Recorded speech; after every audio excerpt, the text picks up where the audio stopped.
Hello' বন্ধুসকল, কেনেকৈ আছা? আশা কৰোঁ চবে ভালে আছে। মই সুনিতা ৰাভা আৰু মোৰ ইউটিউব চেনেললৈ তোমালোকক বহুত স্বাগত জনালোঁ। ভিডিঅ'টো শেষলৈ চাই থাকিবা।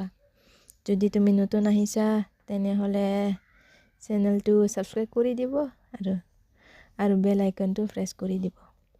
আৰু আজি আমি এমটেট বিষয়ে অলপ কথা পাতিম, যোনটো কালিৰ আপডেট আছিল।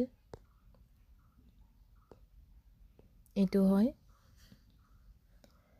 Meghalaya teacher eligibility test job বাবে কম্পালসাৰী এক্সাম হ'ব। কিছুমান কেণ্ডিডেট এমটেট পাছ নোহোৱা কৰি টিচাৰ হিচাপে কাম কৰি আছিল। এতিয়া বহুত ইছ্যু হ'ব। সুপ্ৰিম কোৰ্ট অফ ইণ্ডিয়া কৈছে যে টিচাৰ হ'ব বোলে এমটেট পাছ কৰিব লাগিব।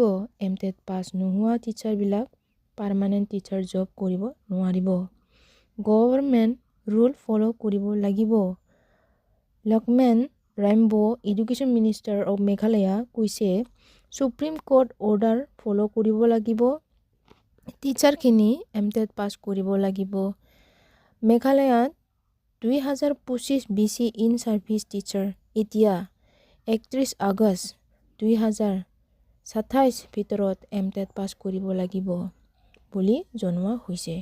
এইটো এখন ডেঞ্জাৰ ডিচিজন, যোনটো এডুকেশ্যন চিষ্টেম ইম্প্ৰুভ কৰিবলৈ লোৱা হৈছে। বন্ধুসকল, যদি তুমি টিচাৰ হ'বলৈ বিচাৰে এতিয়া পৰাই শুৰু কৰা, বহুত ইম্পৰ্টেঞ্চ। এমটেট পাছ কৰিলে ফিউচাৰ ছেভ হ'ব। ভিডিঅ'টো ভাল লাগিছে যদি লাইক কৰা আৰু তোমাৰ অপিনিয়ন কমেণ্টত জনাব। আৰু এনেকুৱা ইম্পৰ্টেঞ্চ আপডেট বাবে চেনেলটো ছাবস্ক্ৰাইব কৰি দিব আৰু লগ পাম নেক্সট ভিডিঅ'ত। Bye bye.